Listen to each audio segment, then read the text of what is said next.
तो hello and welcome everybody.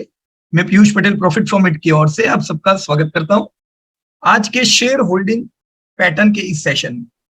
दोस्तों, share holding pattern को जैसे नॉर्मली लोग देखते हैं उस प्रकार से नहीं देखते, इसको दूसरे नजरिए से देखना चाहिए। नॉर्मली किसके पास कितने शेयर है ऐसा नहीं। दोस्तों, शेयर जब शुरुआत में कंपनी के इनिशियल टाइम पे किसके किसके पास थे, और जैसे जैसे कंपनी बड़ी होती चली गई वैसे वैसे जो निवेशक थे वो लोग ने अपनी पोजीशंस को क्या किया। क्या वो लोग अपने हिस्से को बढ़ाते गए कि अपने हिस्से को घटाते गए। जैसा यहाँ पे हमारे टेस्ट एग्जांपल जो अभी हमने किया हुआ था, रिलैक्सो, राइट। हमने यहाँ पे देखा कि कंपनी अपने बिजनेस को 100 करोड़ से 2,500 करोड़ पहुंचा सकी, अपने प्रॉफिट को 8 करोड़ से 200 करोड़ पहुंचा सकी। तो एकदम सीधी बात है, जो लोगों ने कंपनी को लिया हुआ था जब से कंपनी 8 करोड़ प्रॉफिट करती थी, वो टाइम पे अगर किसी का स्टेक यहाँ पे 10% था तो उसको खाली 80 लाख मिलता। जैसे जैसे समय बीता, अगर अभी भी उनका 10% स्टेक है तो आज वही निवेशक को वही उसके वन टाइम इन्वेस्टमेंट पे 23 करोड़ रुपया प्रॉफिट मिलता है। दोस्तों, अभी भी कहानी खत्म नहीं हुई है। जब तक लोग फुटवेयर खरीदेंगे, आने वाले समय में बिजनेस और ग्रो करेगा और हम देखेंगे अर्निंग बढ़ती जाएगी। तो दो चीज यहाँ पे खास है, जो इन्वेस्टर्स ने इन्वेस्ट किया था उनको ग्रोथ मिला। इसे क्या कहते हैं दोस्तों? ग्रोथ। दूसरा, जो इन्वेस्टर ने इन्वेस्ट किया था उनको कंसिस्टेंट पैसा मिला। ये दोनों चीज बड़ी इंपॉर्टेंट है। हम लोग आज जब निवेश कर रहे हैं दोस्तों, हमारा क्या पर्पस है? हमारा पहला पर्पस है कि हमारा पैसा बढ़े। अब लोगों को डर लगता है कि ये गिर गया तो, कल शेयर गिरा तो हम क्या करेंगे, राइट। ऐसी कंफ्यूजन में लोग बहुत रहते हैं। लेकिन जब आपको इससे और कोई अच्छी अपॉर्चुनिटी अगर नजर आती नहीं है, तब तक आप इसे डिस्टर्ब क्यों करो? क्या आपको यहां से ग्रोथ नहीं मिलने वाला है? आपके पास अगर कोई ऐसी कंपनी डिमेट में है आपके होल्डिंग, जो आपको 12-15% का ग्रोथ दे, ऐसा नहीं लगता है। कुछ टेक्नोलॉजिकल कारणों से, राइट, कुछ चेंजेस इकोनॉमिकल हुए हो उसकी वजह से, तो डेफिनेटली आप वहां से एग्जिट होकर दूसरी कंपनी में जा सकते हो। तभी जब आपको यहां से दूसरी जगह पे ज्यादा ग्रोथ मिलने की उम्मीद हो। और खाली ग्रोथ नहीं दोस्तों, कंसिस्टेंट ग्रोथ। वो ग्रोथ भी कोई काम का नहीं जो 2-3 साल जबरदस्त बढ़े और फिर वापस अपनी इनकम बंद हो जाए। खाली ग्रोथ हो, कोई कंसिस्टेंसी, कोई प्रॉफिट का ठिकाना नहीं, राइट। तो वो भी काम का नहीं। हमें दोनों चीजें चाहिए, ग्रोथ भी चाहिए, कंसिस्टेंट इनकम चाहिए, बराबर। तो ऐसे बेस पे अगर कंपनी का पैसा, कंपनी का प्रॉफिट बढ़ा है, तो निवेशकों का सीधी सी बात है, अगर यहां पे आप देखते हो शेयर होल्डिंग में कि आज जो 71% तो चलो प्रमोटर के पास है, तो बाकी 29% क्या बोलेंगे इसको, फ्री फ्लोट है। मतलब हम पहले सीखे थे कि कंपनी का मार्केट कैप 22,000 करोड़ का है, टोटल मार्केट कैप इसको बोलते हैं। मतलब मुझे पूरी रिलैक्सो चाहिए तो मेरे को कितने चाहिए? I need 23,000 crore, right. लेकिन ये जो है ये फ्री फ्लोट है।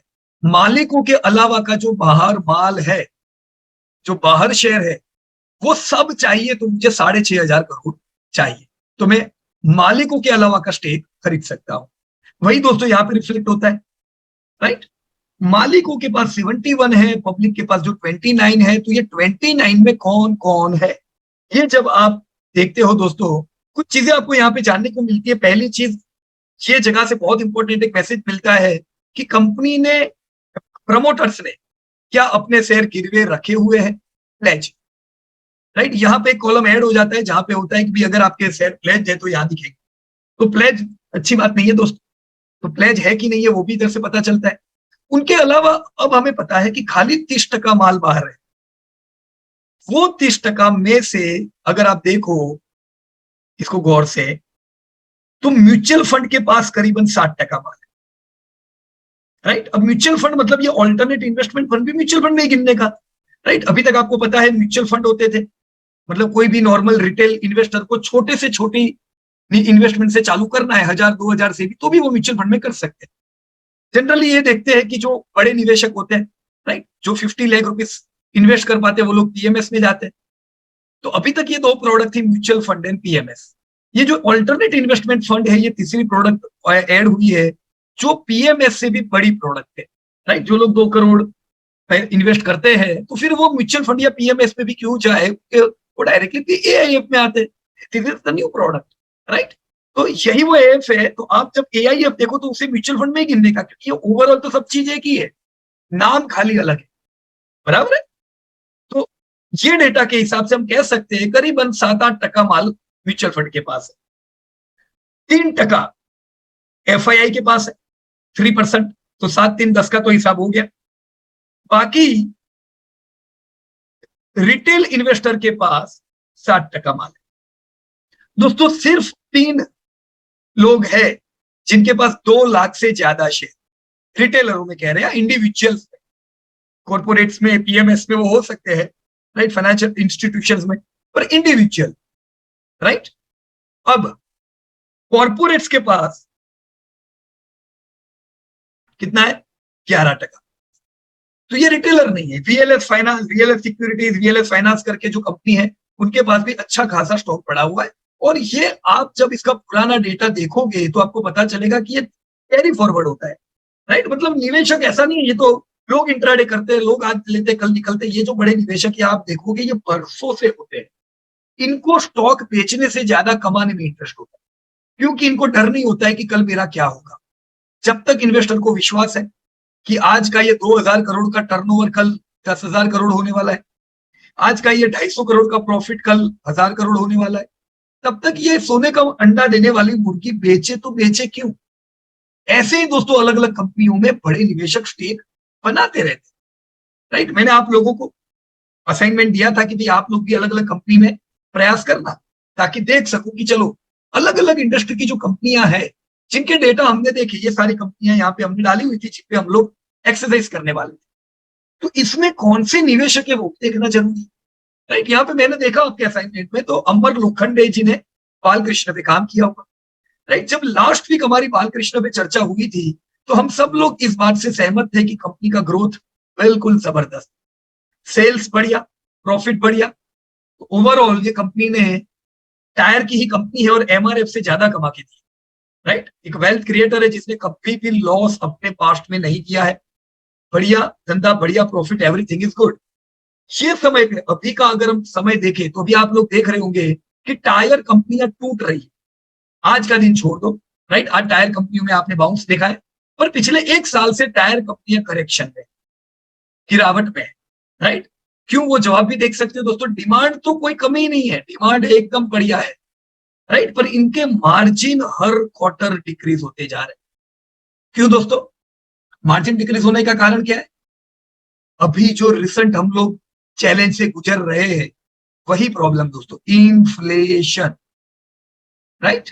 तो महंगाई आसमान पे, महंगाई की वजह से कंपनी का जो मेन खर्चा होता है वो बढ़ जाता है, और हमने देखा धंधा, डिमांड जबरदस्ती 45% से बढ़ा पर खर्चे धंधे से ज्यादा बढ़े, तो सीधी बात है प्रॉफिट को टूटना है, राइट।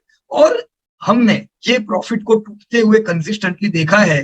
तो जब तक इन्फ्लेशन बढ़ना बंद नहीं होता है तब तक मार्जिन सुधरने वाले नहीं, बराबर। कल ही आईआईपी के डेटा है, इन्फ्लेशन के डेटा है, तो इन्फ्लेशन के डेटा ने बताया कि चलो थोड़ा कूल ऑफ हुआ है।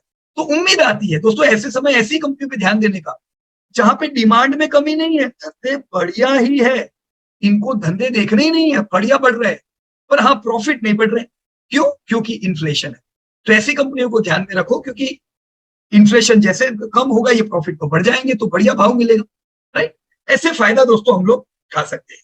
तो बालकृष्ण इंडस्ट्री में यहाँ पे आप देख सकते हो अमर भाई ने काम किया हुआ है। तो यस अमर लोखंडे जी, मैं चाहूंगा आप अनम्यूट करें अपने आप को। या यस सर। यस अमर भाई, और आपके जो दोस्त है ना, हाँ सचिन। सचिन, हाँ आप दोनों अनम्यूट कर सकते हो अगर सचिन भी है तो मीटिंग में। नहीं है, वो साथ में ही बैठा है। ओके। तो जब आपने कंपनी का एनालिसिस किया, फंडामेंटल पूरा एनालिसिस हम लोगों ने कर लिया, पता चला प्रॉफिट है ना, डेप्थ है कि नहीं है, सब चीज देख ली, पर ये माल किसके पास है? अगर अच्छी है तो सही में फिर बड़े लोगों के पास शेयर तो होंगे ना। ये 2016 का डेटा, 2016 में आपको क्या नजर आया सर डेटा में, कुछ बता सकते हो आप? फॉरेन इन्वेस्टर, हाँ, कितने हैं फॉरेन इन्वेस्टर? 41.2। 41.2%। 41.2 नहीं सर, नहीं, इसमें एक प्रॉब्लम हुआ है, राइट। देखो, आपने प्रमोटर का हिस्सा तो लिखा ही नहीं सचिन भाई, है ना। हाँ प्रमोटर का तो रह गया, तो चलो मैं इधर डाल देता हूँ, कोई बात नहीं।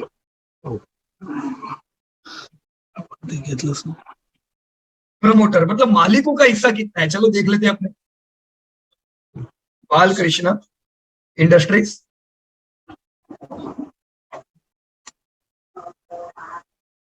58%, ये आज का ही डेटा है, पुराना बाद में आप देख लेना, बराबर।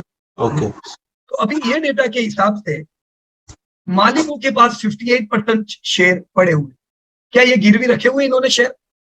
नहीं है, क्लियर है, गिरवी बिरवी कुछ भी नहीं है। अब प्रमोटर के बाहर जो दूसरा माल है 40% जितना, इसमें सबसे बड़ा हिस्सा किसका है सचिन? किसका है?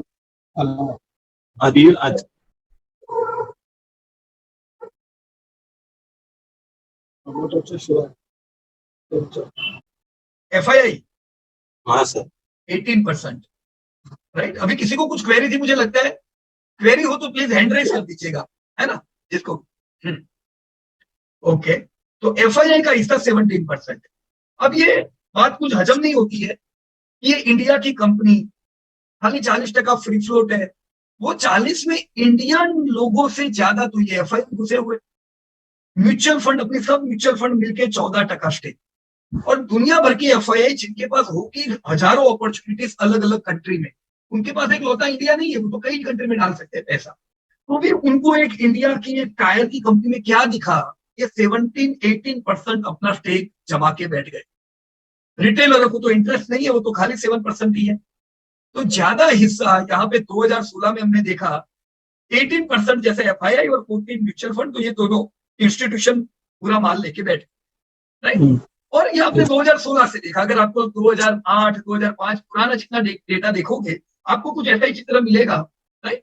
अब हम 2022 का डेटा देखते हैं, तो 2022 में देखो, यहाँ पे ध्यान से देख लेना सचिन, आपने म्यूचुअल फंड और ऑल्टरनेट को अलग अलग लिखा हुआ है, ये दोनों क्या है? अच्छा, अभी एक ही मानने का, बराबर। ओके। देखो, mutual fund, alternate investment fund और इंश्योरेंस कंपनी, ये सारों को एक बकेट में गिनो, क्योंकि ये सब इंडिया के इंस्टीट्यूशनल इन्वेस्टर है। ओके। इंश्योरेंस कंपनी भी इसी में आ गई, ये तो आज हमें बाइफरकेट करके देते, पहले नहीं देते थे। अच्छा, तो मैं यहाँ पे लिख देता हूँ, आपका टोटल कर देता हूँ, ये म्यूचुअल फंड, AIF और ये इंश्योरेंस की कंपनियां, मतलब 18.18, हम मानेंगे 18.18% जो स्टेक है वो यहाँ पे आपकी म्यूचुअल फंड कंपनीज का है, right. Mutual fund and insurance, इसको इकट्ठा हम कह सकते हैं। Okay sir. बैंक के पास 0.17 और FII 13, यहाँ पे प्रमोटर रह गए हैं, तो उनको भी अपन डाल देते हैं।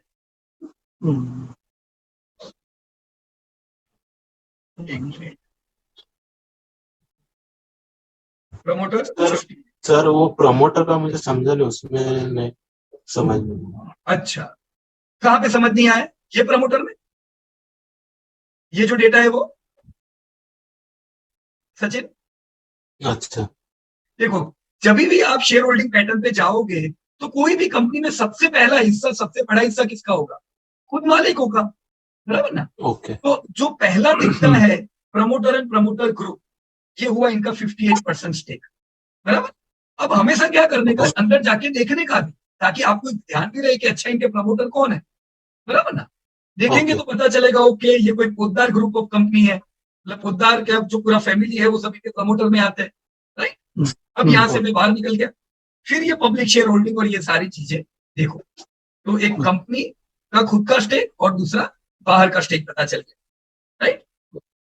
अब यहाँ पे देख रहे हो FII 13, म्यूचुअल फंड 19, मतलब म्यूचुअल फंड और बढ़ गए, FII 13 और ये NRI भी आप ऐड कर सकते हो, राइट। इंडिविजुअल 8%। तो ये ऐसा क्यों है कि वर्षों से इंस्टीट्यूशनल इन्वेस्टर इसमें ज्यादा है? अभी भी हम देख रहे हैं कि बहुत बड़ा हिस्सा FII और म्यूचुअल फंड के पास है, क्योंकि इनको पता है कि ये कंपनियां सब आगे चल के कितनी बड़ी होने वाली है। ये लोग कब से स्टेक लेके बैठते हैं, जब कंपनी छोटी होती है, 5-10 करोड़ की थी, राइट। अब 20 करोड़ हम अभी कह रहे हैं छोटा है, लेकिन ये वो जमाने में इंडिया के लिए छोटा नहीं था। 20 करोड़ का प्रॉफिट करना भी इंडिया के लिए बहुत बड़ा प्रॉफिट था, राइट। अब तब से स्टेक लेके बैठते और अभी कंपनी 1400 करोड़ जा रही है प्रॉफिट। तो इनके डिविडेंड जबरदस्त बढ़ गए। इनको बैठे बैठे इतने पैसे मिलते हैं, क्यों काटे इसको। अभी भी लगता है कि आने वाले समय में ऑटो की बिक्री बिकेगी। तो ऑटो में ऑटो टायर एक ऐसी चीज है जिनकी धंधा दो प्रकार से होता है। एक तो ओईएम कंपनियां, मतलब नई नई गाड़ियां आती रहती है, वहां पे इनकी बिक्री होती है। और दूसरी रिप्लेसमेंट, मतलब गाड़ी आपने 3 साल चलाई, वापस टायर बदल दिया, वापस 3 साल चलाई, टायर बदला। तो उनको दोनों जगह से धंधे आते हैं, right. New cars and replacement market, ये दोनों होता है। तो यस, फ्यूचर बढ़िया, एक अच्छी कंपनी, और इसी में आपको ऐसी सब चीजें दिखाई देंगी। शही बालकृष्ण की अगर हम पीयर ग्रुप देखेंगे कंपनियां, यहाँ पे काफी कंपनियां होगी और अलग अलग। ज्यादातर मैंने देखा है कि लोगों को ये जो दूसरी कंपनियां होती है ना, जो छोटी छोटी, मोदी रबर ना, रूबी फिला ना, जिनके 5-10 रुपए भाव होते हैं, ऐसे वीडियो भी बहुत बनते हैं। 10 रुपए के अंदर वाले मल्टी बैगर बताऊंगा मैं तुमको, आ जाओ। 50 से अंदर के मल्टी बैगर बताऊंगा, वो सब में ऐसी कंपनियां घूमेगी जहां पे रिटेलर ही रिटेलर होंगे, राइट। ऐसी कंपनियों से दूर रहने का, स्टैंडर्ड और एकदम बढ़िया कंपनी में रहने का पैसा बनता ही है, राइट। यस। यहाँ पे दक्षिण भाई ने हैंड रेज किया हुआ था, कहिए दक्षिण भाई। सर, शेयर होल्डिंग पैटर्न में है 2 लाख रुपए से ज्यादा का शेयर होल्डिंग, या 2 lakh number of share 2 lakh से ज्यादा होना चाहिए। ओके, देखो क्या लिखा हुआ है यहाँ पे, और रुपीस लिखा हुआ है, लेकिन 2 लाख बहुत कम, काफी ज्यादा लोग आ जाते हैं। हाँ, पर अभी उन्होंने लिखा है वही मानना पड़ेगा ना। उन्होंने लिखा है 2 लाख रुपए के शेयर, मतलब 2 लाख रुपए के शेयर। देखो बालकृष्ण के केस में क्या है, 12 लोग ऐसे हैं जिनके पास 2 लाख प्लस के एक्सेस, मतलब 2 लाख के एक्सेस में मतलब ये नहीं है कि 2 लाख के ही होंगे, किसी के पास 2 करोड़ के भी होंगे, किसी के पास 10 करोड़ के भी होंगे। 2 लाख रुपए से ज्यादा। हाँ, 2 लाख से ज्यादा वाले जो लोग हैं, ऐसे 12 लोग हैं, राइट। इस प्रकार से अच्छा। बेहतर ही है सर, पता नहीं अभी। हाँ, मैंने TCS में देखा है, मेरे पास TCS का होल्डिंग है, तो मैंने TCS में देखा था हाँ, कम होल्डर्स है जो 2 लाख से, TCS का सर 3,500 हजार का है। तो कमी होते हैं ना सर, लोगों को तो आज लेके कल बेचने में इंटरेस्ट है, फ्यूचर में ज्यादा होल्डिंग होता है। सही में माल लेने में किसको इंटरेस्ट है। 80% टर्नओवर रोज जो होता है वो इसमें नहीं होता है, कैश मार्केट, राइट। ये तो इंस्टीट्यूशन ही होती है, और कुछ लोग होते हैं जो गिने चुने जो माल लेके बैठते हैं बरसों तक और कमाते हैं, राइट। यस। तो यहाँ पे हमने ये एक कंपनी देखी अभी, बालकृष्ण के साथ हम और आगे बढ़े। यहाँ पे सर एक डाउट था, वो हाँ, बोलो। रिजल्ट का मैंने साइड में अपडेट किया, वो बराबर एक 1 मिनट, अच्छा, नया लेटेस्ट रिजल्ट डाल दिया आपने, हाँ सर। क्या बात है, अभी जो आया वो। हाँ सर, 14 तारीख को। अरे वाह, बहुत अच्छा काम किया यार एकदम। अभी ये मतलब कल ही आया है क्या।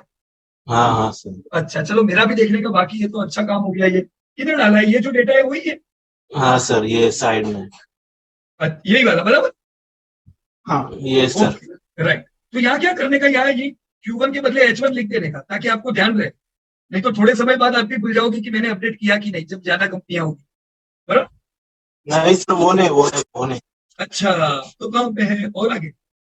ये वाला जो है ना कि क्वार्टर 1, 2, 3, 4 के बाजू में जो विदाउट बॉर्डर्स वाला है ऊपर। अच्छा, ये वाला। हाँ सर। ओके, पर इसका मेन डेटा किधर है, ऐसे डिटेल में डेटा। अच्छा, वो भी डालने का है सर। वही तो मेन है। देखो, Okay. उसके बगैर आपको पता कैसे चलेगा कि खर्चा कितना बड़ा, धंधा कितना बड़ा। हम क्या तो चाहते हैं कि अभी प्रॉब्लम क्या है कि खर्चे ज्यादा है, तो ये पूरा डेटा डालोगे तब पता चलेगा कि खर्चे डिक्रीज हुए कि नहीं हुए। ओके, राइट, अभी वो नहीं डाला है। नहीं सर, तो फिर ये क्वार्टर फाइनेंशियल 23 क्वार्टर 1 में उधर अभी का डेटा डालूंगा सर। हाँ, अभी नया नया नहीं करने का, अभी इसी में क्या करने का, यहाँ H1 लिख देने का, राइट। ओके, और यहाँ पे H1 के डेटा डाल देने के, ताकि आपको कम से कम 3 महीने तक ये ऐसे ही रहेगा। आप कभी भी इसको रेफरेंस के लिए देखने आओगे तो आपको पता चलेगा, ओके मैंने H1 के डेटा डाले हुए। अच्छा, तो फिर ये फाइनेंशियल 2022 का क्वार्टर 1 वो वैसे ही रहेगा ना सर। 1 मिनट, ये वाला कह रहे हो आप। नहीं, यही जो रिजल्ट्स है ना। हाँ, यहाँ पे। हाँ, 23 के बाजू में 22 है ना। हाँ, तो वो वैसे ही रखने का वो तो वैसे ही रहने, क्योंकि वो 20, ये वही हुआ ना। अभी हम फाइनेंशियल ईयर 23 में है।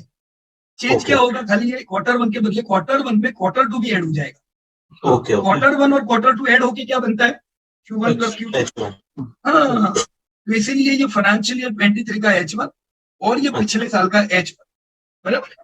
ओके कोई बात नहीं, देखो दो चीज देख लेना आप सचिन, एक डिटेल में इसका रिजल्ट कि कहाँ पे प्रॉब्लम है और कहाँ पे सुधार आया है, और दूसरा अगर इनके खर्चे बढ़े हो या घटे हो तो देख लेने का कहाँ से घटे या बढ़े, मेजर कॉस्ट डाल देने, ओके राइट। क्योंकि देखो Q1 में 60% से इनका रॉ मटेरियल का दाम बढ़ा था, अब Q2 के डेटा डाल के अपने को देखना चाहिए कि ये रॉ मटेरियल का खर्चा कम हुआ कि बढ़ा है, बराबर।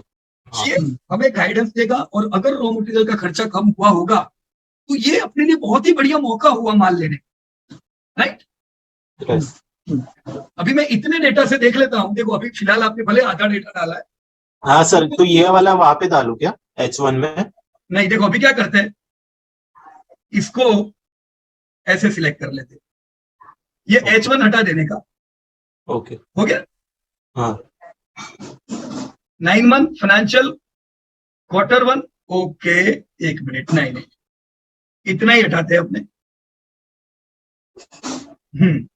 और यहाँ पे H1 डाल देता हूं, बराबर। ओके देखो ये हमारे पास डेटा रेडी है कि डिमांड जो है वो बढ़िया है, 47, 44, Q1 में 45 और अभी 36, मतलब डिमांड तो एकदम अच्छी है। जीडीपी 7-8% से बढ़ रहा है, और बालकृष्ण के धंधे 35% से बढ़ रहे हैं, राइट। तो कोई प्रॉब्लम नहीं है, बहुत ही अच्छी डिमांड है। 36% सेल्स ग्रोथ, हम उम्मीद करेंगे कि ईयर एंड तक कम से कम 20% सेल्स ग्रोथ मिलेगा। आपने 20 लिखा है ना, कितना कर दे, सॉरी आपने कितना लिखा हुआ था, 35, 30 कर देने का हम, सचिन समझे? यस क्योंकि 36 अभी है, अभी 6 महीने बाकी है, तो हो सकता है 20 भी हो, 25 भी हो, पर 20 से कम जाने की कोई उम्मीद ही नहीं है अभी। 6 महीने में जब इतना धंधा आ गया तो बाकी 6 महीने में हो कि प्रॉब्लम क्या होगा। तो हमने लोअर लेवल पे कंजर्वेटिव रह के धंधा एस्टिमेट किया 20%, बराबर। अब क्या करो, प्रॉफिट देखो ही नहीं, मार्जिन देखने की।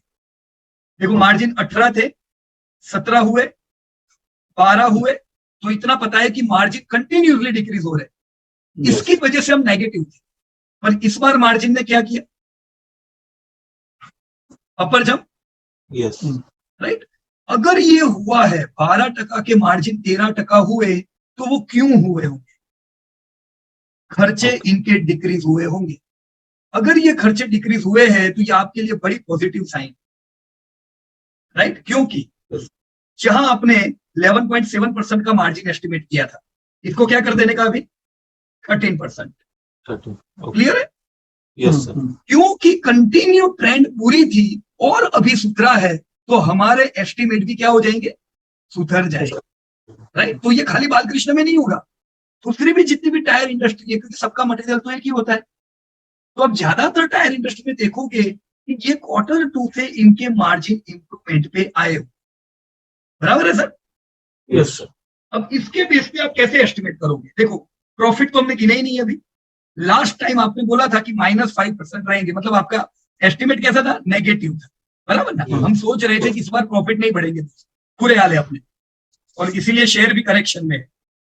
अब ये 13% का मार्जिन देखते हैं हमें किधर ले जाता है। चलो अपन एस्टिमेट करते हैं इसके, मैं आपके एस्टिमेशन में आया, शॉर्ट टर्म ग्रोथ कितना लिख दूं इधर, 20 लिख दो ना, 20। हमारी उम्मीद क्या है कि बालकृष्ण के धंधे 20% से बढ़ेंगे, प्रॉफिट हम बिल्कुल सोचते ही नहीं अभी, पर हमें उम्मीद है मार्जिन 13% के रहेंगे, राइट।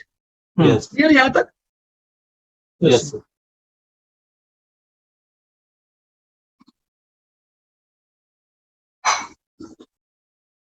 सर भी हो सकते हैं, अच्छे समय में 15 भी हो सकते हैं, पर इससे बहुत ज्यादा मूवमेंट नहीं मिलेगी, राइट।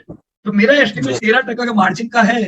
तो अब मुझे आप बता सकते हो कि 13% मार्जिन के बेस मेरे प्रॉफिट कितने होंगे, ऐसा गिनना हो तो मैं कैसे गिनूं? कौन गाइड करेगा यहाँ पे?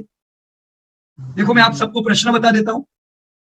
अमर और सचिन ने एस्टिमेट किया है कि धंधे 20% से बढ़ेंगे, और उनके अनुसार हम इस साल लाइफ टाइम हाई सेल्स देखने वाले हैं, बालकृष्ण के हैबिट की तरह 9900 करोड़। तो दैट्स ग्रेट। उनके हिसाब से इस बार प्रॉफिट के मार्जिन 13% के रहेंगे। अब मुझे जानना है प्रॉफिट कितने रहेंगे, तो मैं एग्जैक्ट गिनती कैसे करूं? Who will explain? क्या आप में से जो चाहे हैंड रेज कर सकते हैं? एनीबडी? दक्षय भाई बोलो, दक्षय भाई। हाँ सर, सेल्स के साथ 13% से मल्टीप्लाई करके 100 से मल्टीप्लाई करके वो फिगर आ जाएगा। एकदम परफेक्ट, दक्षय भाई ने बिल्कुल सही बताया। देखो एकदम सिंपल है, मेरे को पता है धंधा कितना होने वाला है, मेरे को पता है मार्जिन कितने होने वाले हैं, मैं सीधा is equal to sales multiply by profit margin कर देता हूं। कितना आया? 1289 करोड़ का प्रॉफिट। क्लियर है सचिन, अमर भाई? यस हाँ हाँ सर। कंफ्यूजन हो तो मेरे को बोलना, बराबर? नहीं, नहीं। एक चीज याद रखो आप सब लोग, एवरीबॉडी, प्रॉफिट एस्टिमेट करने मुश्किल है। मतलब आप नहीं कह सकते कि इतना प्रॉफिट बढ़ेगा, क्योंकि वो बहुत वोलेटाइल होते हैं। पर मार्जिन एस्टिमेट करना आसान है, सेल्स एस्टिमेट करना आसान है। तो जो आसान है वो करने का, जो अपने हाथ में नहीं रहता है उसको एस्टिमेट नहीं करो, राइट? अब और एक सवाल आप, एवरीबॉडी प्लीज लिसन केयरफुल, ये बड़ा गोल्डन चीज है जो आप सीख रहे हो। मैं आपको बता दूं, बढ़िया बढ़िया मेथड्स है इंट्रिंसिक वैल्यू ढूंढने की, डिस्काउंटेड कैश फ्लो वगैरह वगैरह जो एमबीए कॉलेज में सिखाई जाती है। पर आपको कोई भी मेथड ऐसी नहीं मिलेगी जहां पे प्रेडिक्शन इतना डेप्थ तक जाता है। आपको करंट ट्रेंड के साथ फ्यूचर प्रेडिक्ट करने की मेथड्स बहुत कम मिलेगी दोस्तों। ध्यान से सुनना आप मेरे प्रश्न को, है एकदम सिंपल। मुझे नहीं पता है कि मेरे प्रॉफिट का ग्रोथ कितना होगा, लेकिन मैंने मार्जिन को सपोर्ट में लेके 2023 का प्रॉफिट ढूंढ लिया है। अब मुझे जानना है, एवरीबॉडी प्लीज लिसन केयरफुली, अब मुझे जानना है मेरे पास कितना प्रॉफिट होगा वो पता है, पिछले साल का प्रॉफिट कितना है वो पता है, मुझे जानना है ये ग्रोथ कितना हुआ। तो मैं कैसे जानूंगा? या देखो उल्टा काम पकड़ रहे हैं अपन। हाँ बोलो बोलो। हाँ सर, मतलब पिछले साल का प्रॉफिट डिवाइडेड बाय इस साल का प्रॉफिट। तो एकदम सिंपल, क्या बात है, बहुत अच्छे, वेरी गुड, वेरी गुड। मैं यहाँ पे कर देता हूं is equal to current year divided by previous year -1।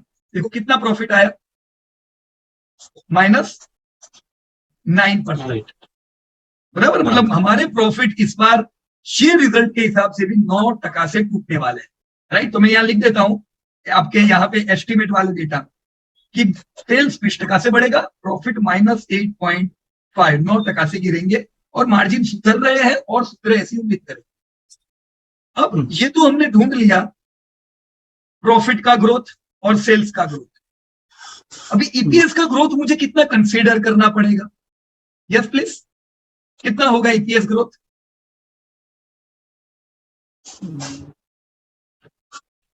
Nilesh भाई ने बीच में हैंड रेस किया था। नीलेश भाई आप क्या यही कहना चाहते थे, वो सेम तरीका कह रहे थे सेल्स ग्रोथ ढूंढने का? हाँ सर, वही कह रहा था। सही ना, ग्रेट, बढ़िया एकदम। देखो हमेशा कोई चीज याद नहीं रखनी, ये सब क्या है ना, लॉजिक से होता है, लॉजिकल चलने का, राइट? नेचुरल वे में बिजनेस होते हैं तो नेचुरल वे में कैलकुलेशन होते हैं। अभी ये बताओ, चलो कौन बताएंगे मेरे को कि मुझे प्रॉफिट का ग्रोथ पता चल गया है, तो मेरे प्रॉफिट निकल गए। अब ईपीएस कितना बढ़ेगा वो कैसे बताऊंगा मैं, मेरे को नहीं पता है। Yes please sir, EPS profit के जितना ही बढ़ेगा। अरे जोरदार ताली होनी चाहिए दक्षित भाई के लिए, क्या बात है। देखो कितना सिंपल है, ईपीएस तो वो कमान है जो प्रॉफिट के साथ जुड़ी हुई है। अब आपने जब ढूंढ लिया इस बार प्रॉफिट 9% से टूटेंगे, तो मतलब ईपीएस भी 9% से टूटेंगे ही ना, -8.5। कितना सिंपल है, राइट? अब देखो ध्यान से देखना, हमारा 2023 का एस्टिमेट रेडी है। 9919 करोड़ का धंधा, 1289 करोड़ का प्रॉफिट, जो कि लाइफ टाइम हाई नहीं है, नहीं है। बराबर ना? तो अभी बालकृष्ण ने जबरदस्त रैली की थी, फिर टूटा। अब मार्जिन अच्छे आए, ये देखा ना आपने, मार्जिन सुधरे, तो मैं क्या उम्मीद रखूंगा पता है? अब अपनी बालकृष्ण में रिकवरी आएगी। इसी को दोस्तों कहते हैं BOT, band of the trend. मैं बता दूं दोस्तों आपको, अपने लाइफ में जब भी हम कुछ डिसीजन लेंगे ना कि मेरे को थोड़ा और लेना है या मेरे को थोड़ा बेचना है, ये सब ऐसी ही जगह पे डिसीजन आते हैं जब नेगेटिव से पॉजिटिव स्टॉक हो, तब आप एग्रेसिव होके थोड़े ज्यादा शेयर ले सकते हो, क्योंकि यहां से उम्मीद करेंगे अब अपना शेयर रिकवरी में आए, राइट? जैसे बढ़िया चल रहा था और मार्जिन टूटे, कैसा टूटा? है ना, करीबन मेरे को लगता है 30-35% डाउन हो गया शायद। तो Yes, डाउन जैसे हुआ अब वैसे ही तो रिकवरी आएगी, राइट। तो अच्छा इसमें मिल सकता है अपने को। ऐसे ही समय होते हैं जब हमें ऐड करनी चाहिए, राइट। तो अभी आप कितना उम्मीद करोगे पता है, जहां तक की रिकवरी हम उम्मीद नहीं करेंगे अभी भी कि बालकृष्ण नियर टर्म में लाइफ टाइम हाई लगाएगा। क्यों उम्मीद नहीं करेंगे बताओ? लाइफ टाइम सेल्स नहीं है। नहीं, सेल्स तो है सर, सेल्स तो देखो लाइफ टाइम हाई है, 20% से बढ़ने वाले हैं। क्या नहीं है सर? प्रॉफिट प्रॉफिट प्रॉफिट नहीं है। देखो कितना सिंपल बात है, पिछले साल इन्वेस्टर को 73 रुपीज का ईपीएस मिला, तो उनकी जेब में डिविडेंड ज्यादा गया, बुक वैल्यू ज्यादा बढ़ी। अब ये बार खाली 67 आएगा तो लाइफ टाइम हाई तो नहीं लगेगा ना। लाइफ टाइम हाई तब लगेगा जब आपके मार्जिन कितने बढ़ जाएंगे कि प्रॉफिट एस्टिमेट कर जाए। ओके। मतलब Q3 के नतीजे अब आपके लिए इंपॉर्टेंट रहेंगे। अगर Q3 में भी मार्जिन ऐसा ही सुधर के आता है तो ये नीचे की ओर देखने नहीं वाला है, कंटिन्यू आप इसमें रिकवरी देखते जाओ, राइट। यहाँ पहुंचते पहुंचते बीच में कई Q3 के नतीजे आ गए और उनके भी मार्जिन सुधर के आए तो फिर ये फटेगा। फिर लोगों को यहाँ पे लेने का जो मौका मिलता है ना वो नहीं मिलेगा। शेयर नीचे के भाव पे खराब समाचार में ही लेने को मिलते हैं। अभी खराब समाचार चल रहा है, इसका बुरा समय। अच्छे समय में शेयर कभी नीचे नहीं होते, राइट। अच्छे समय में ऊपर होते हैं। तो अगर आपको सस्ते में लेना है तो बुरे समाचार जब है वो टाइम पे लेना चाहिए, और एग्रेसिव तब होना चाहिए जब आपको एक भी ऐसी हिंट मिले कि अब बरसात गिरने वाली, मार्जिन की बरसात, प्रॉफिट की बरसात। पहले बरसात से ही लग जाने का, नहीं तो फिर वो 3 महीने बरसात के बीत जाएंगे, फिर बोलोगे अरे चलो बरसात गिर रही है लगता है अभी अपन भी लेते हैं, तो सब बेच रहे होंगे तब हम लेने आएंगे फिर। बराबर है, क्लियर है एकदम? Yes yes right. देखो बहुत आसान है, थोड़ी प्रैक्टिस करनी पड़ेगी आपको। हाँ यस सर। और ऐसे मौके आपको मिलेंगे तो उसको कैश करने। अभी आपको इतना कॉन्फिडेंस नहीं होगा क्योंकि ये आपका प्रैक्टिकल नहीं है, मतलब आपने अभी इसको महसूस नहीं किया, अभी खाली थियरी पढ़ रहे हो। और एक दो बार जब ये चीज आप करोगे तब आप नेक्स्ट टाइम इसका ज्यादा फायदा उठा पाओ, है ना। Yes okay. चलिए देखो बहुत ही अच्छा हमको सीखने को मिला, आप लोगों ने डेटा डाले थे, बराबर। या कहिए कुछ कह रहे थे? सर मैं ये पूछना चाहता था, अगर सब जो मतलब इसके मार्जिन्स बढ़ते हैं तो फिर हमको जो हम लोग ने फेयर वैल्यू निकाली है तो वहां तक जाने की कम गुंजाइश है फिर? देखो फेयर वैल्यू पूरे समय में ही आते, ओके। अभी पूरा समय चल रहा था तो ये फेयर वैल्यू के नजदीक ही आ रहा था। ये कहां से टूट रहा था, देखो कहां से ये नीचे आया है, 2700 पिछले साल का है। तो 2700 से ये 1900 तो ऑलरेडी आ गया, राइट। ये अगर मार्जिन न सुधरे तो ये धीमे धीमे इसकी जो डायरेक्शन है वो फेयर वैल्यू के नजदीक की थी। ओके। पर अब रिजल्ट सुधरेंगे तो ये फेयर वैल्यू भी तो धीमे धीमे ऊपर जाएगी, समझे ना। हाँ, तो आपने 8.5% अभी एस्टिमेट किया है, मान लो अगले रिजल्ट के हिसाब से आप यहाँ पे 0% एस्टिमेट लोगे तो ये प्रॉफिट कितना हो जाएगा? बढ़ जाएगा, राइट। आपके मार्जिन मान लो आप 15% सोचते हो तो प्रॉफिट क्या हो जाएंगे? बढ़ गया ना। देखो ये आगे लाइफ टाइम हाई प्रॉफिट। तो लाइफ टाइम हाई प्रॉफिट के लिए आपको एक ही चीज चाहिए, 15% margin, right sir. Yes yes. वो देखना पड़ेगा। अब आने वाले 6 महीने में हम 15% मार्जिन पे पहुंचते हैं कि नहीं पहुंचते, अभी से खुश नहीं रहने, कंजर्वेटिव रहो, हमेशा हमेशा नेगेटिव सोच के आगे बढ़ते जाओ, बराबर है। ताकि बुरे से बुरा जो हो वो सोच ही लेने का पहले से। अच्छा होगा तो अच्छा ही है ना, हमारे पास शेयर तो है ही, बराबर। यस चलो great, very good example we have learn from Balkrishna, and thank you very much to both of them, Amar Lokhande and Sachin, for giving this data study. So मैं यहाँ से बाहर निकल गया अभी, and I am moving towards the result of PEL, right? या तो मेरे ख्याल से NVB, नीलेश भाई ने डेटा बनाया हुआ है PEL का। लास्ट टाइम भी हमने इसको डिस्कस किया था और यस हमारी बात हुई थी कि ये एकदम बढ़िया सेल्स ग्रोथ है। H2 के उस समय आ गए थे कि बाद में डाले नीलेश भाई आप?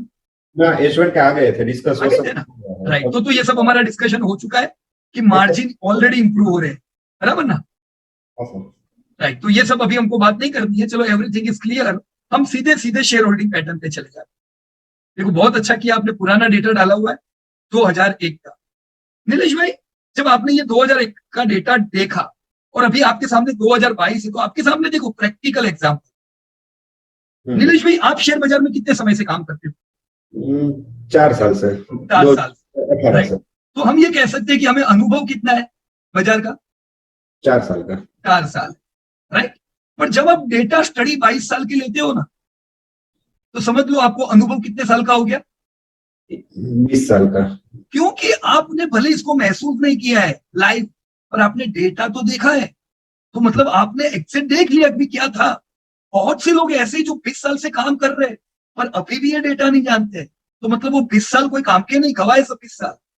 क्योंकि 20 साल में हमने खाली अनुभव ही लिया है, पर एक्चुअल डेटा स्टडी तो हमने किया ही नहीं है, राइट। तो अपने पास 2 रास्ते हैं, या तो 20 साल खुद दो या 20 साल का एनालिसिस करो, दोनों एक ही बात है, बराबर है नीलेश भाई? हाँ सर। तो ये डेटा क्या कहते हैं, आपको क्या जानकारी मिली जब आपने ये 2 डेटा देखे, बता सकते हो? हाँ, ये डेटा देखा तो इसमें महसूस किया कि म्यूचुअल फंड ने ग्रेजुअली इनका स्टेक इंक्रीज किया है। ओके, प्रॉफिट बुकिंग करके वो धीरे धीरे उनका स्टेक कम किया है, किसने? प्रोमोटर्स ग्रुप ने। राइट। देखो प्रमोटर 76%, बराबर ना? प्रमोटर मतलब कौन सर यहाँ पे बीएल के केस में? वो मैंने सर देखा नहीं है। सरकार अपनी, government government of India. Government, बराबर ना? तो गवर्नमेंट का स्टेक 76 था, वो 51 हो गया है, राइट। उसमें कोई बुरी बात नहीं है। इनका टारगेट ही होता है कि भी हम हमारा स्टेक 50 से कम नहीं पर कम से कम 51% तक ले आए, बराबर। तो इन्होंने स्टेक बेचा, पर हमने ये पूरा महसूस किया है हमारी लाइफ, क्योंकि ये पहले से बात ही थी। हर बार जब बजट आता है तब, अभी जैसे निर्मला मैडम है, पहले कोई और भी हुआ करते थे, चिदम्बरम थे, उनसे पहले कोई और थे। तो ये कहानी हमने हर बार सुनी थी कि बजट में आके ये लोग बात करते कि इस बार हम इतना पैसा फंड रेज करने वाले हैं। तो फंड रेज करने वाले, उसमें ये सब कंपनियों का टारगेट होता है कि इसमें से इतना माल अपन बेचेंगे, राइट। तो जब बात आती है माल बेचने की, प्रमोटर निकल जाएंगे, तो लोग घबरा जाते हैं। लोगों को क्या लगता है पता है, सेलिंग मतलब क्या, पॉजिटिव की नेगेटिव? लोग नेगेटिव समझते हैं, लेकिन सेलिंग में तो कोई ना कोई परचेस करने वाला तो होगा ही। म्यूचुअल फंड है, बैंक ऑफ। हाँ, ये यही तो इंपॉर्टेंट है। लोगों को लगता है प्रमोटर माल बेचेगा तो शेयर जबरदस्त गिरेगा, प्रमोटर बेचे उससे पहले भागो यहां से। पर देखो ऐसा हुआ बिल्कुल, प्रमोटर ने माल बेचा, कंपनी बहुत ही अच्छी थी, पर क्या है ना, लोगों को मिलते नहीं ऐसी कंपनी के शेयर। तो ये तो खुशखबर थी कि प्रमोटर ने 25% डाइल्यूट किया अपना स्टेक। तो ये स्टेक किधर बट गया? देखो म्यूचुअल फंड राह देख के बैठे थे, उनके तो ये लॉटरी थी, नहीं तो उनके पास खाली 6% हिस्सा था, ये 21% नहीं तो होता कैसे? कोई तरीका था नीलेश भाई? ना, कोई तरीका नहीं था। कोई तरीका ही नहीं है। यहाँ पे एफआईआई तो बेचारे थे ही नहीं। अभी एफआईआई 18%, ये कैसे अपना हिस्सा 18% बढ़ाते? नो वे, राइट। तो प्रमोटर का तो उनके गवर्नेंस की वजह से उनको बेचना था, पर जब अच्छी कंपनियां होती है तो लेने वाले लोग होते हैं और आपका शेयर नहीं गिरता। मैंने बहुत बार महसूस किया है कि जब भी ऐसा कुछ सेलिंग की बात आती है तो लोग बेचते हैं। अभी मैंने जैसे डीमार्ट हमारे पास आईपीओ के समय के थे, तो डीमार्ट का स्टेक 82 था और सरकार ने, सेबी ने बोला कि आपको इसको 75 तक लाना पड़ेगा, उसके भी नीचे। तो उसी दिन से लोग घबरा के बेचने लगे डीमार्ट, राइट। क्योंकि उन्होंने स्टडी नहीं किया था कि भी 82 का 75 जाएगा पर इससे फर्क कोई नहीं पड़ता है। लोग खरीदने वाले हैं क्योंकि ये पूरी कंपनी नहीं है, लोगों को चाहिए ये माल, बराबर भाई? तो वेरी गुड एक्सपीरियंस। जहां पे इनकी कमाई कितनी हुई जस्ट अंदाजा लगाओ आप। मैं यहाँ पे वापस बीएल में आ जाता हूं। जब सोचो ये कंपनी 150 करोड़ का प्रॉफिट करती थी, राइट। अब सरकारी कंपनी है, सरकार ने निवेश किया हुआ है, 80 करोड़ लगाए हुए। कितने लगाए? 80 करोड़ सरकार ने लगाए यहाँ पे। तो सरकार चाहती है कि भी हमने जो पैसा डाला है तो उसका हमें फायदा भी। तो अब ज्यादातर देखते हो कि गवर्नमेंट की कंपनियां डिविडेंड हाई देती है, राइट। तो बीईएल 50% डिविडेंड डिस्ट्रीब्यूट करती थी। कितना? 50%। 155 करोड़ का प्रॉफिट, सरकार के पास कितना गया उस साल का डिविडेंड? 77 करोड़, राइट। और वो टाइम पे ऐसे कुछ स्टेक होल्डर थे जिनको कुछ नहीं मिलता था, जैसे अपना एफआईआई 0.30%, मतलब उनके पास कितना पैसा गया होगा उस समय? खाली 50 लाख, राइट। पर एफआईआई बड़े स्मार्ट निकले। उन्होंने किया क्या? Both FII and mutual fund, उन्होंने क्या किया, जैसे एफआईआई ने 18% स्टेक बढ़ा दिया, तो आज इनका स्टेक हो गया 17.6%। और यही बीईएल प्रॉफिट कितना कर रही है? 2400 करोड़। प्योर डिविडेंड इनकम कितनी हुई सर इनको? 422 की। 422 करोड़ खाली इन्होंने भारत की एक छोटा सा सेक्टर डिफेंस उसकी एक कंपनी में से कमाया है। अमेजिंग। और फिर हम बोलते हैं कि ये एफआईआई भाग जाएंगे, ये भाग जाएंगे बीएल बेच के, तो ये 400 करोड़ इनको हर साल देगा कौन? ऐसी थोड़ी ना अपॉर्चुनिटी होती है हर टाइम पे। क्लियर हो रहा है सर?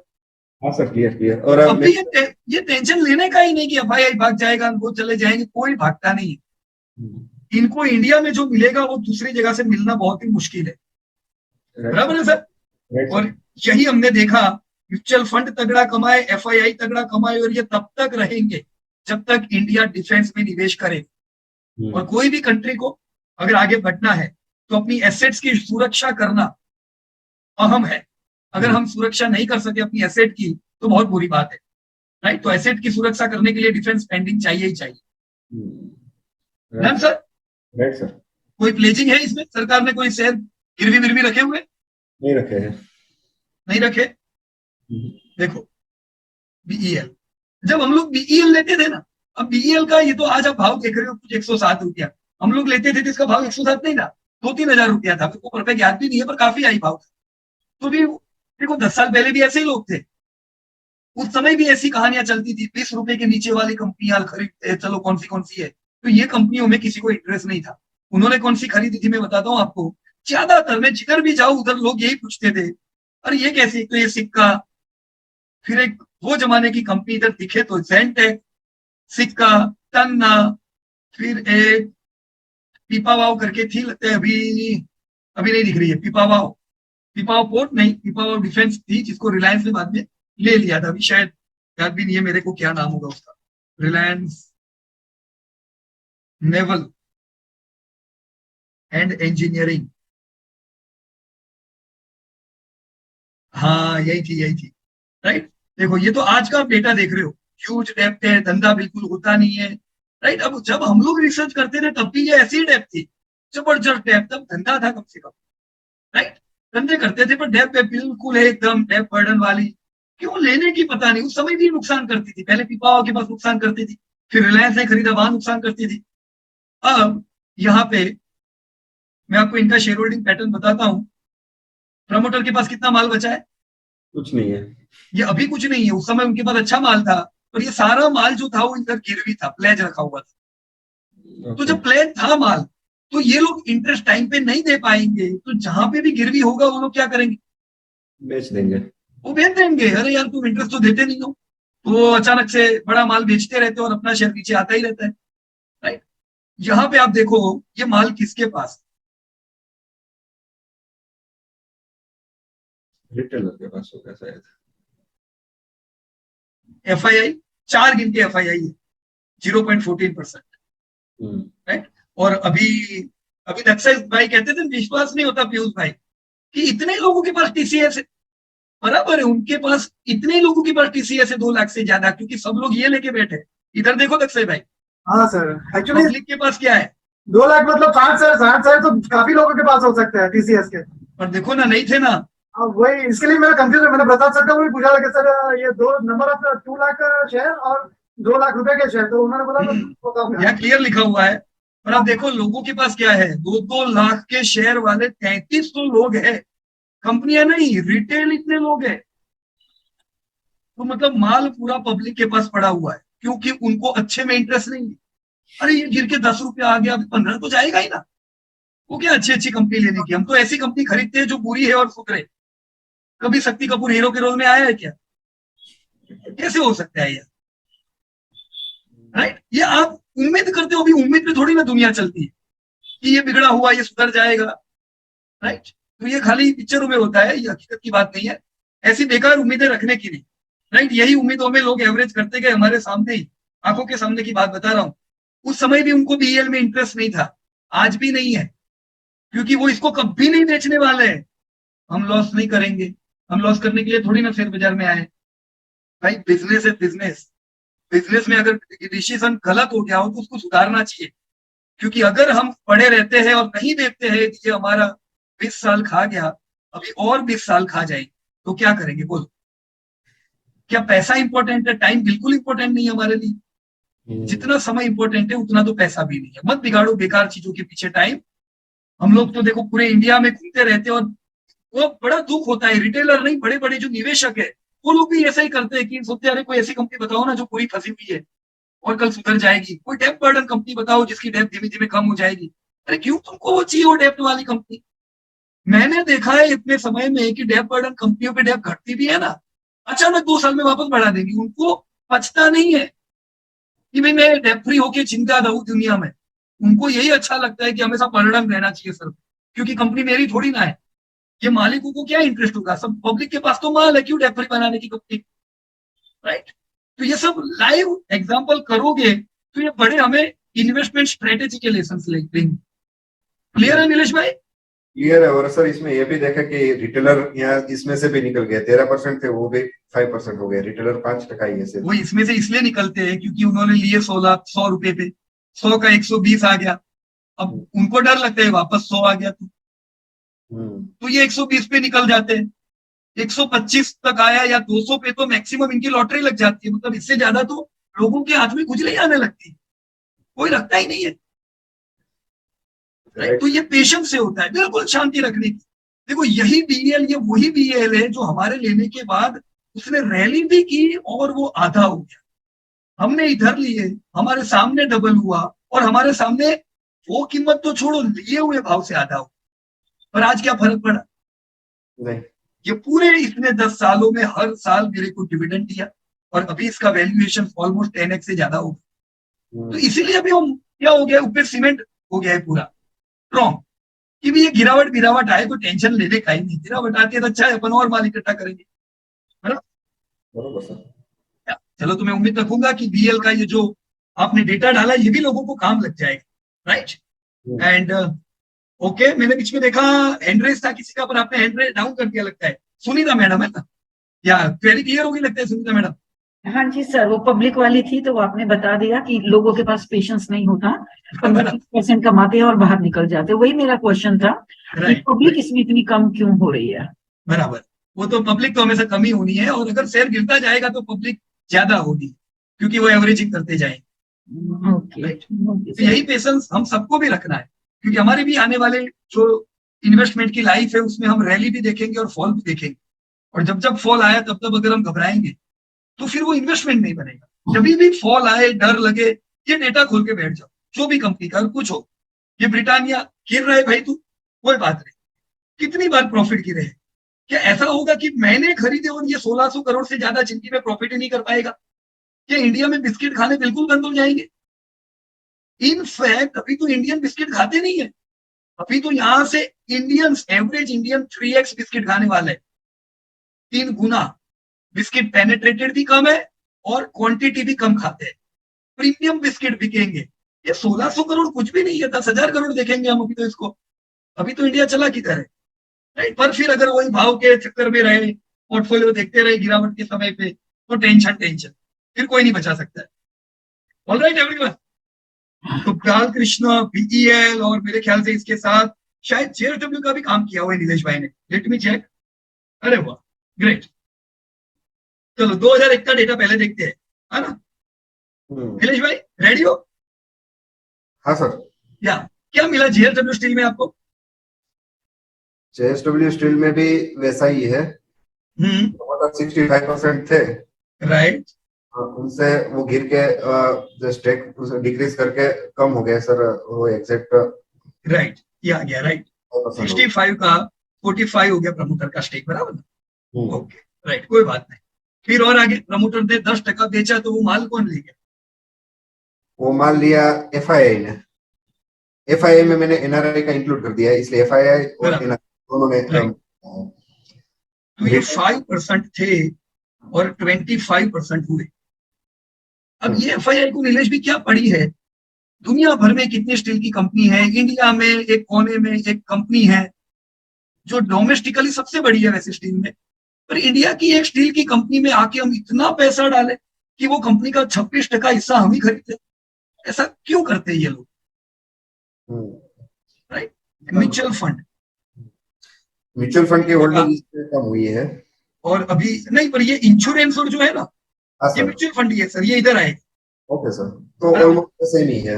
हाँ, तो ये जो 7.35 है, ये करीबन मेरे ख्याल से यहाँ पे अभी 7% के आसपास होगा, 8, राइट? क्योंकि बैंक्स के पास कम होता है। देखो, बैंक को वैसे इंटरेस्ट नहीं होता है शेयर लेने में, ओके सर। पर बैंक लेते क्यों है? अगर जैसे कोई फाइनेंशियल कंपनी है, फाइनेंस की, और वहां पे कंपल्सन है कि बैंक अंदर स्टेक रखेगी, राइट? जैसे आप कुछ हाउसिंग फाइनेंस की कंपनियां देखोगे या कुछ इंफ्रास्ट्रक्चर की कंपनियां देखोगे फाइनेंस में, वहां पे बैंक का हिस्सा होगा। आप कोई सीडीएसएल जैसी गवर्नमेंट कंपनी देखोगे, वहां पे हो सकता। बाकी बैंक के हिस्से नहीं होते। बाकी बैंक के हिस्से एक ही केस में होते हैं कि कोई कंपनी ने प्लेज पे रखे हुए शेयर बैंक में, राइट? और वो प्लेज वाले शेयर बैंक के हो गए, उन्होंने अपने नाम करवा दिए, राइट? फिर वो धीमे धीमे बेचते जाएंगे। इसलिए बैंक को कभी अलग इंश्योरेंस के साथ नहीं मिलाने का, ये अलग हम म्यूचुअल फंड में रखेंगे, क्योंकि दोनों की स्ट्रेटेजी अलग है। ये कमाने के लिए आते हैं, और बैंक किस लिए आती है? बेच के लिए। बैंक खाली ब्याज लेना है उनको, इंटरेस्ट के लिए आते हैं, राइट? तो यहाँ पे ये एफआईआई इधर 5% के 25% हुए, राइट? और रिटेलर एक जमाने में 20% थे, वो अभी खाली 60% बचे हैं। तो ये रिटेलर को फायदा हुआ निकल के कि एफआईआई को फायदा हुआ रह के? क्या लगता है? एफआईआई को ही फायदा हुआ है ना। हाँ, देख लेते हैं, यहीं से पता चलता है ना, हाँ, राइट? एक जमाने में लॉस करती थी, 100-500 करोड़ का प्रॉफिट था। जेएसडब्ल्यू भी 50% डिविडेंड देती है। हम उम्मीद करेंगे ये टाइम पे एफआईआई के पास अगर स्टेक था 5%, तो 500 करोड़ का 5% कितना हुआ? 25 करोड़ उस समय एफआईआई के पास जाते, बराबर? यही अभी कितना प्रॉफिट हो गया सर लास्ट ईयर? 21 करोड़ का, 21,000 करोड़। और अभी स्टेक कितना है? स्टेक ऑलमोस्ट 25%, बराबर?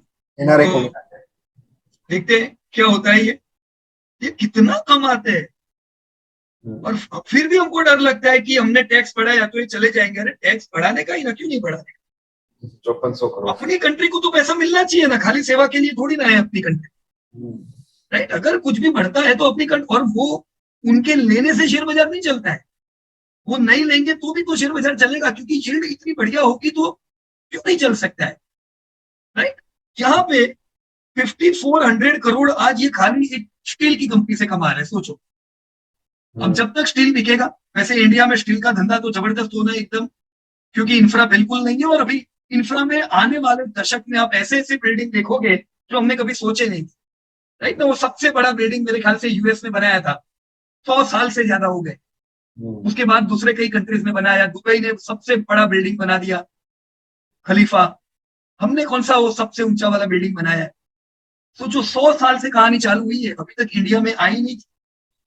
ये तो अब भी स्टैच्यू ऑफ यूनिटी बना, कुछ बना जो दुनिया में सबसे ऊंचा है। ये शुरुआत है, इसको ध्यान में रखने का, right? It is just a beginning. अभी हमने अलग अलग एयरपोर्ट्स और बड़े बड़े मेगा इंफ्रा प्रोजेक्ट आप देखोगे आने वाले टाइम में, ये उसी का उदाहरण है। तो ऐसे समय पे स्टील जो है वो वैसे भी हम लोग खुद की यूज करना पसंद करेंगे।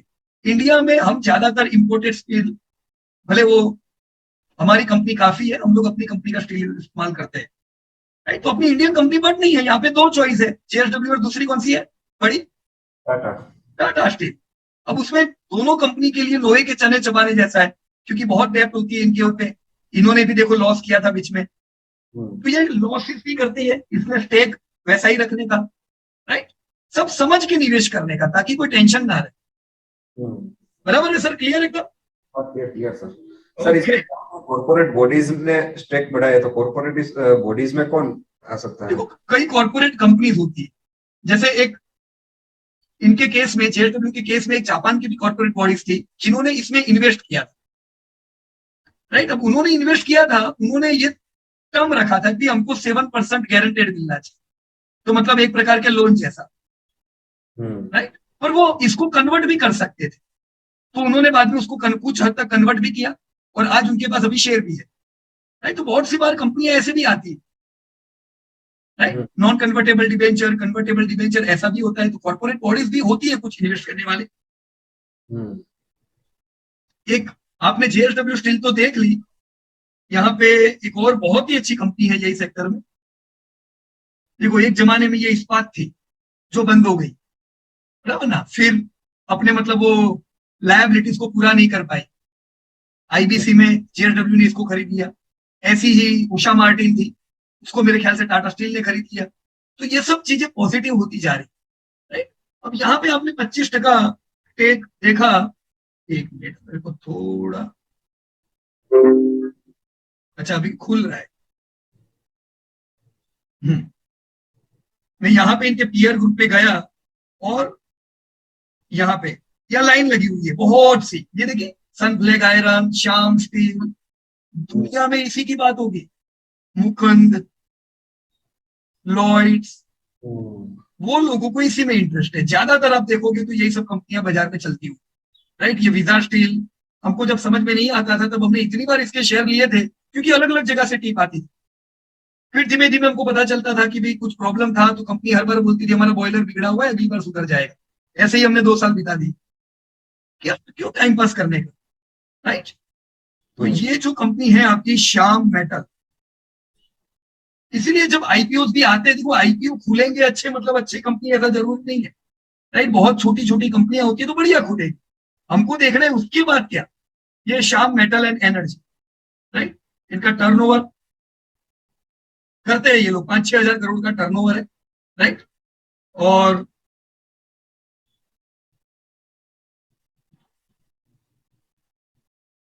एटी 8% माल ये तो इनके ही पास है, राइट। 11% पब्लिक में है, 3% कोटक के पास नॉर्मल स्टेक, और सबसे बड़ा स्टेक कोई भी म्यूचुअल फंड के पास नहीं होगा उतना हमारे पास होगा, राइट। तो अपने को जेएसडब्ल्यू में कभी इंटरेस्ट नहीं आएगा, गो विथ बेस्ट, ये सब टेंशन लेने का ही नहीं थी, बराबर। ओके, अल्ट्राटेक कह रहे हो दक्षिण भाई? हाँ सर, अल्ट्राटेक मैंने किया हुआ है। अरे वाह क्या बात है, चलो ऐसी कंपनियां करने की, बराबर है, बहुत सीखने को मिलेगा इनमें से। और रिलायंस दोनों। ओके ग्रेट, देखो अल्ट्राटेक, अच्छा आपने रिजल्ट डाले हुए? हाँ हो गया। अरे वाह बहुत अच्छे लक्ष्य भाई, क्या ट्रेंड तो बताओ, मेरा भी रिजल्ट नहीं देखा मैंने, अभी तो बाकी है, कैसा है ट्रेंड? ट्रेंड सर, सेल्स अच्छा है। सर अच्छा है मत बोलो, जीडीपी से डबल है, पूरा लगेगा अल्ट्राटेक को। वो दक्षिण भाई आए, बोला अच्छा है ठीक है, हाँ कैसा है? मस्त एकदम, हाँ हाँ सर, बराबर ना? ऊपर में तो अच्छा ही है। Right right. मार्जिन, प्रॉफिट और मार्जिन थोड़ा डाउन है। सर ये मार्जिन गलत लिखा है, ये -37 हो ही नहीं सकता कभी। देखो यहाँ पे आप गलती कर रहे हो दक्षिण भाई, आपने मार्जिन का ग्रोथ लिखा है, ये नहीं करने का, एक्चुअल मार्जिन लिखने का ना। इनके मार्जिन देखो अभी कितने हैं, 8.1%, तो ये लिखने का यहाँ पे इनके मार्जिन कितने हैं, 8.1%। हमें मार्जिन का ग्रोथ तो जानना ही नहीं है, हमें एक्चुअल मार्जिन लिखना है, ओके ओके, बराबर है। ठीक है ठीक है। तो कोई बात नहीं, मैं आपको बता दूं कि असल में इनके मार्जिन डिक्रीज होते जा रहे थे, कहीं Q1 का रिजल्ट नहीं होगा है ना आपका। ओके, मार्जिन इनके डिक्रीज होते जा रहे थे, जिसी के कारण इनका प्रॉफिट कंटिन्यू डिक्रीमेंट पे था। अभी आप क्या उम्मीद रख रहे हो अल्ट्राटेक से? धंधा कैसा? धंधा 18% से बढ़ेगा ऐसा मैं एक्सपेक्टेशन रखता हूँ। एकदम एकदम सही एस्टिमेट है दक्षिण भाई। लास्ट ईयर का भी 18% था, और इस साल का डिक्रीज होते होते 18 से नीचे नहीं जाएगा ऐसा मेरे को लग रहा है। बराबर है, चलो कोई बात नहीं, 18 रखते हैं अपन, और Q3 है ना अभी तो अपने लिए, उस समय थोड़ा वापस टैली कर लेंगे, राइट। हाँ मार्जिन, अब प्रॉफिट एस्टिमेट नहीं करने का, बराबर ना। ओके। अब क्या एस्टिमेट करेंगे हम? मार्जिन मार्जिन 8% उम्मीद रखो, ठीक है। राइट। अब देखो ये आपके ऊपर है, इनका सबसे बड़ा खर्चा क्या है पता है ना आपको? हाँ सर, ये, पावर और फ्यूल। हाँ एकदम, पावर और फ्यूल और raw material, raw material, right. तो ये इनका सबसे बड़ा खर्चा है। मान लीजिए पावर और फ्यूल का दाम नीचे आता है तो अपनी उम्मीद बढ़ जाएगी उसका। जैसे ही आप कहीं से देखो कि पावर और फ्यूल यानी डीजल के दाम ठीक हुए, तो वो समय आपको ट्रिगर होना ही चाहिए कि अल्ट्राटेक को इसका फायदा है। हाँ सर। अभी हम कंजर्वेटिव रहेंगे, बहुत ज्यादा अच्छा एस्टिमेट कभी नहीं लेने का, हम 8% उम्मीद ले रहे हैं, बराबर। एक बार घटने तो दो इन्फ्लेशन। हाँ तो अभी मैंने यहाँ पे क्या किया, 2023 में 18% सेल ग्रोथ और मार्जिन 8%, प्रॉफिट मेरे को नहीं पता है, बराबर है। ठीक, चलो सेल्स कितना होगा इस बार? 62,000। बहुत बढ़िया, गुड, 62,000 करोड़ मतलब लाइफ टाइम हाई सेल्स, एकदम बढ़िया धंधे होंगे। अब प्रॉफिट हमको नहीं पता है, प्रॉफिट आपने कैसे गिने सर? फ्यूचर वैल्यू से ही गिने। नहीं कर रहे हो, क्या करना पड़ेगा? Sales multiply by profit margin. वो उतना ग्रिप नहीं आया है उसमें, आप जो आएगा धीमे धीमे, मैं आऊँ ना, हाँ अभी तो अपने को काफी रिजल्ट साथ में सब सेट करने हैं ना, हाँ सर, कोई जल्दबाजी नहीं है, कोई टेंशन नहीं। Okay okay. देखो 4700 करोड़ का प्रॉफिट, पिछले साल कितना प्रॉफिट था? इतना दिख रहा है, 7334। 7334। मतलब पिछले साल के मुकाबले प्रॉफिट अपने टूटने वाला है ना? हम लाइफ टाइम हाई सेल्स करेंगे पर लाइफ टाइम हाई प्रॉफिट नहीं, तो अल्ट्राटेक करेक्शन में होगा कि नहीं होगा? हाँ राइट। तो बहुत लोग बोलते हैं कि अरे पीयूष भाई तो गिरता ही जा रहा है, बेच दूं क्या? क्या ये सही में पूरे रिजल्ट है? डिमांड तो एकदम अच्छी है, क्यों टेंशन लेते हैं? वो सब बढ़ते ही जा रहे हैं। हाँ, अब इन्फ्लेशन इनके हाथ में थोड़ी ना है, राइट। अभी अपन ग्रोथ ढूंढते हैं, देखो कितना, कैसे ग्रोथ ढूंढेंगे? Is equal to 4754 divide by 7334 -1। कितना प्रॉफिट टूटेगा इस बार? 35%। 35%। तो कोई चिंता नहीं है और फिर से उनको। मेरे को समझ में नहीं आया। हाँ, क्या सर? फिर से कीजिए, मेरे को समझ में नहीं आया आपने कैसे किया ये। क्या कौन सा वाला? ये 35% कैसे किया? वो नहीं आया? -35% कैसे लिया है? देखो, ये हमने नहीं लिया, ये 4754 कैसे आया वो तो पता चला ना आपको, ये हाँ। फिगर। हाँ हाँ ओके, अब क्या है, देखो हमको दो फिगर पता है, इस साल का प्रॉफिट 4754 आएगा, अगले साल का प्रॉफिट 7034 है, तो अपने को खाली फॉर्मूला डालनी है ग्रोथ वाली, current year profit divide by previous year profit -1, हो गया, ओके ओके। राइट। तो अब आपका ईपीएस 280 रुपीज है और फेयर वैल्यू आपका 5315 है, राइट, हाँ बराबर है, क्लियर है एकदम? हाँ सर। अब ये डेटा के आधार पे मुझे बताओ, देखो रैली बढ़िया चल रही थी अल्ट्राटेक, अभी करेक्शन मोड में है, क्यों है वो पता चला? फ्यूल कॉस्ट पहले या। बहुत ऊपर था तो पूरा बड़ा करेक्शन आ गया, बराबर है, थोड़ा सस्ता हुआ है तो वापस थोड़ा थोड़ा धीरे धीरे ऊपर जाने लगा है। राइट। मतलब अब अगर हम मार्जिन में करेक्शन देखेंगे तो ये रिकवरी कंटिन्यू रहेगी, और कब तक रहेगी? इधर तक। अभी लाइफ टाइम हाई उम्मीद नहीं करने का लक्ष्य है, राइट अभी सर। कितना उम्मीद करने का, जिधर से गिरा उधर तो पहुंचे पहले ही एक बार, प्रीवियस है। वहां तक जाते जाते मान लीजिए इनके मार्जिन पिछले साल कैसे थे?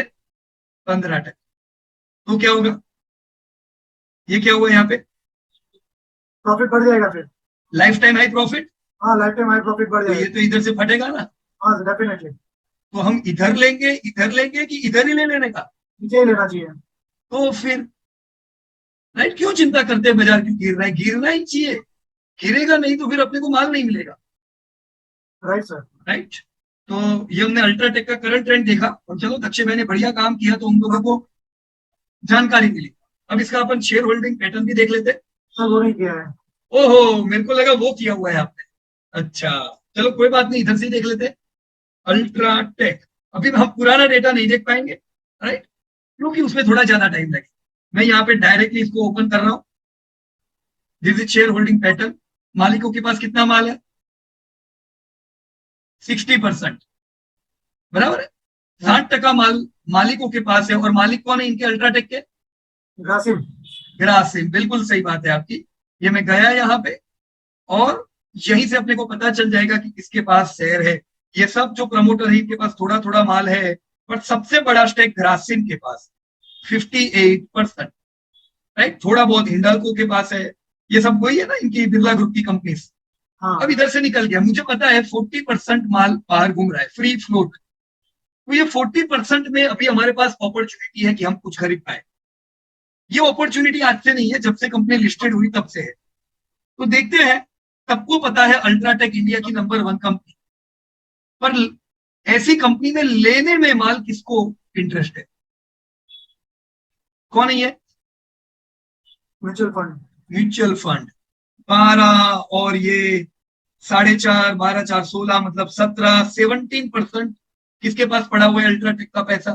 म्यूचुअल फंड और इंश्योरेंस सर। या ये बेचे तो क्यों बेचे? जब इनको पता है, दक्षे भाई को पता है कि अल्ट्राटेक अपना टर्नओवर लाख करोड़ पहुंचाने वाली है, क्या म्यूचुअल फंड को नहीं पता है? पता ही होगा ना दक्षे भाई। हाँ काफी पहले से पता होगा। या अभी एफआईआई कितनी है? 13.66। करीबन 14%, राइट। वो भी एक ऐसी सीमेंट की कंपनी जो इंडिया में है, सबसे बड़ी सीमेंट की कंपनी में ये लोग आज 15% तक अपनी पोजीशन बना चुके हैं, राइट। Right sir. एंड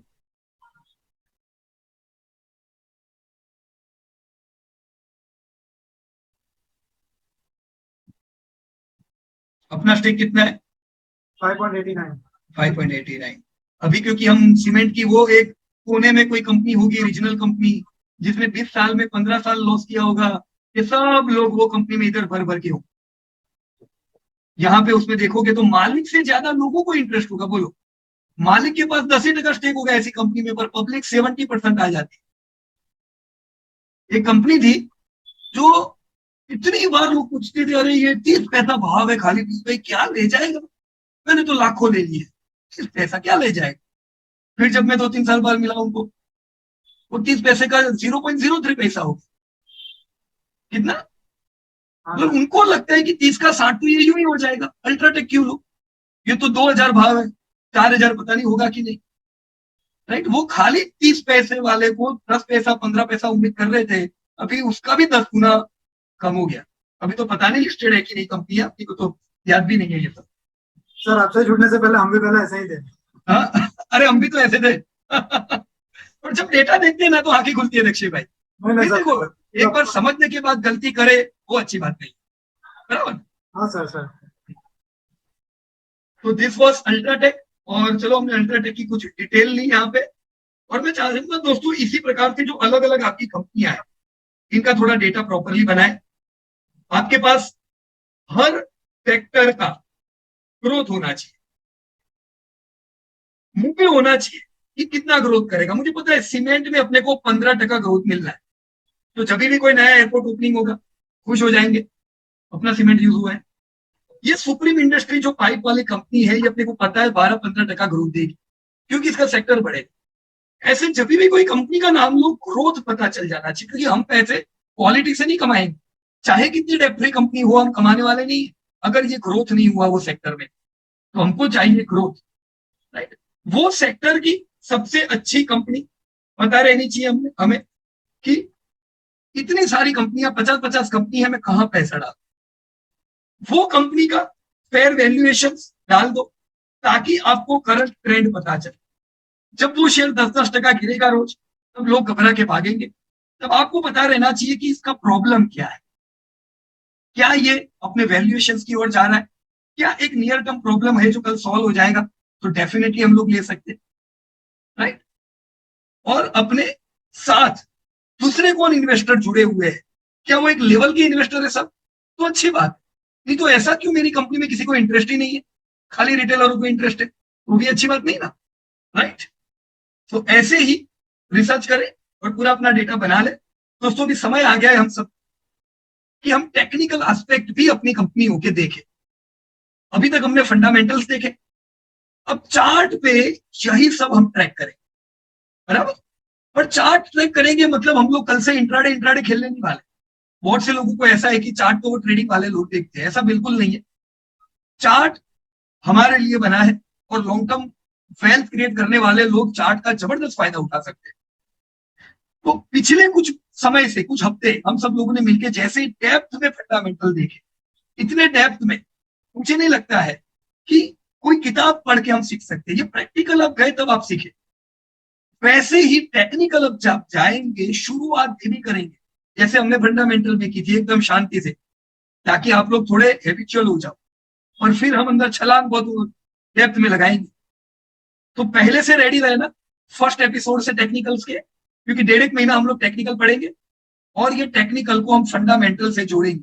देखेंगे कि भाव में जो मूवमेंट आ रही है, ये हमारे फंडामेंटल के हिसाब से आ रही है कि कुछ और है। Alright, so we are closing this episode now onward, and tomorrow, from tomorrow, you are going to learn now new episodes of technicals, right? या कहिए सुनीता मैडम।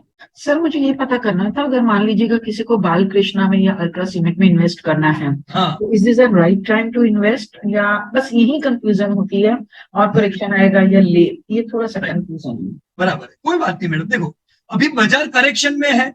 मैं आपको सवाल पूछता हूं कि बाजार रैली मोड में है, सर अब शुरू हो गया रैली मोड में। करेक्शन में है कि रैली में? आप कह रहे हो शुरू हो गया रैली में, बराबर ना? हाँ, अगर आप ऑल टाइम निफ्टी हाई देखें तो उससे डाउन है। हाँ, ये याद रखने का जी, कि जब तक हम ऑल टाइम हाई के ऊपर नहीं जाते ओके तब तक एक ही शब्द यूज करने का, और वो है करेक्शन। ओके राइट, तो ये करेक्शन 12 महीने से चल रहे हैं, तब तक चलेगा जब तक इन्फ्लेशन डाउन रहता है। राइट, कल ही इन्फ्लेशन के डेटा आए, थोड़े सुधर के आए। अब तक इन्फ्लेशन बिगड़ के आता था, अब सुधर के आए। ये सुधर के इन्फ्लेशन आएंगे तो बाजार यहां से सीधा रैली मोड में आ जाएगा। ओके तो 12 महीने से तो मैडम मौका मिला ही है। राइट, अभी तक चला नहीं है। अब मार्केट आने वाले समय में पिकअप पकड़ेगा, तो अगर बाजार चलेगा तो वो शॉर्ट टर्म के लिए नहीं चलेगा। जैसा हम लंबा समय हमने करेक्शन देखा, वैसा लंबा समय की हम रैली भी देखें। ओके राइट, तो ये सारी कंपनी है, कोई भी नाम लो मैडम, वो सारी कंपनी अभी करेक्शन में ही होगी। ओके बराबर, लेना ही चाहिए मैडम, डेफिनेटली। बालकृष्ण हो या अल्ट्राटेक, श्योर लेना चाहिए सब कंपनियां, क्योंकि अभी नहीं लेंगे तो कब लेंगे? राइट सर, बराबर? और लेने के बाद नीचे आया तो घबराना नहीं है। वो तो आएगा ही ना, मतलब नॉर्मल है। जी। उसके बिहेवियर को हम तोड़ने की कोशिश नहीं करेंगे, बल्कि उसके बिहेवियर के साथ हम तालमेल मिलाएंगे। बराबर, राइट राइट सर, ये आदत है, नीचे जाएगा ऊपर जाएगा, तो ऊपर जाएगा तो हम बहुत खुश भी नहीं हो जाएंगे कि वाह ये तो मेरे दौड़ रहे सब, मेरा अच्छा डिसीजन, ऐसा भी है। और नीचे गए तो हम फंस गए, मेरा बुरा डिसीजन, ऐसा भी नहीं। इसकी आदत है, गिरेगा चलेगा, ऐसा करते करते ही 5-10 सालों में हमको पता नहीं चलेगा वो कितना गुना हो गया होगा यहाँ से। Right madam? Right sir, thank you. So thank you very much to everybody, और मिलेंगे कल से नए एपिसोड में। And next week we are going to meet again for our technical episode. Till that time, thank you so much and Jai Hind to everybody.